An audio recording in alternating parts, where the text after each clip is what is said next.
Mallu Hindu WhatsApp group ഉണ്ടാക്കിയ സംഭവത്തിൽ K ഗോപാലകൃഷ്ണന്റെ ഉദ്ദേശം ദുരൂഹമെന്ന് പോലീസ്. സർക്കാരിന് കൈമാറിയ അന്വേഷണ റിപ്പോർട്ടിലാണ് ഇക്കാര്യങ്ങളുള്ളത്. ഗോപാലകൃഷ്ണന്റെ ഫോൺ ആരും ഹാക്ക് ചെയ്തിട്ടില്ലെന്നാണ് പോലീസിന്റെ കണ്ടെത്തൽ.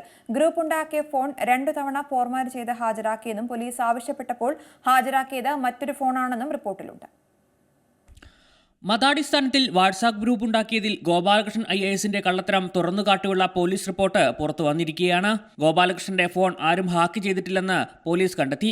ഗ്രൂപ്പ് ഉണ്ടാക്കിയ ഫോൺ 2 തവണ ഫോർമാറ്റ് ചെയ്താണ് ഹാജരാക്കിയെന്നും പോലീസ് ആവശ്യപ്പെട്ടപ്പോൾ ഹാജരാക്കിയത് മറ്റൊരു ഫോണാണെന്നും റിപ്പോർട്ടിലുണ്ട്. സർക്കാരിന് കൈമാറിയ അന്വേഷണ റിപ്പോർട്ടിലാണ് ഇക്കാര്യങ്ങളൊക്കെയുള്ളത്. ഗോപാലകൃഷ്ണന്റെ പരാതി സത്യമാണെന്ന് തെളിയിക്കാൻ കഴിഞ്ഞിട്ടില്ലെന്നും പോലീസ് പറയുന്നു. ഒക്ടോബർ 31-നാണ് മല്ലു വാട്സാപ്പ് ഗ്രൂപ്പ് ഉണ്ടാക്കിയെന്ന വാർത്ത പുറത്തുവരുന്നത്. ഇതേ ദിവസം തന്നെ ഗോപാലകൃഷ്ണൻ ഗ്രൂപ്പ് ക്രിയേറ്റ് ചെയ്തു എന്നാണ് വിവരം. പിറ്റേ ദിവസം ഉച്ചയ്ക്ക് ഫോൺ ഹാക്ക് ചെയ്യപ്പെട്ടു എന്ന് ചൂണ്ടിക്കാട്ടി ഗ്രൂപ്പിലെ അംഗങ്ങൾക്ക് ഗോപാലകൃഷ്ണൻ മെസ്സേജ് അയച്ചു. തുടർന്ന് 3 ദിവസത്തിനു ശേഷമാണ് പോലീസിൽ പരാതി നൽകിയത്. പരാതി നൽകിയ നവംബർ 4-ന് പോലീസ് മൊബൈൽ ഫോൺ ആവശ്യപ്പെട്ടിരുന്നു.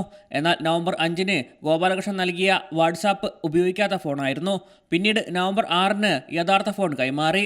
രണ്ടാമത് ഹാജരാക്കിയ സാംസങ് ഫോണിലാണ് ഫോറൻസിക് പരിശോധനയും ഗൂഗിൾ, മെറ്റ എന്നിവരിൽ നിന്നുള്ള വിവരശേഖരണവുമൊക്കെ പോലീസ് നടത്തിയത്. അന്വേഷണ റിപ്പോർട്ട് സംസ്ഥാന പോലീസ് മേധാവി ചീഫ് സെക്രട്ടറിക്ക് കൈമാറി. വ്യാജ പരാതി നൽകി തെറ്റിദ്ധരിപ്പിച്ചതുൾപ്പെടെയുള്ള വിഷയങ്ങൾ ചീഫ് സെക്രട്ടറിയുടെ ചാർജ് മെമ്മോയിൽ നിന്നും ഒഴിവാക്കിയിരുന്നു.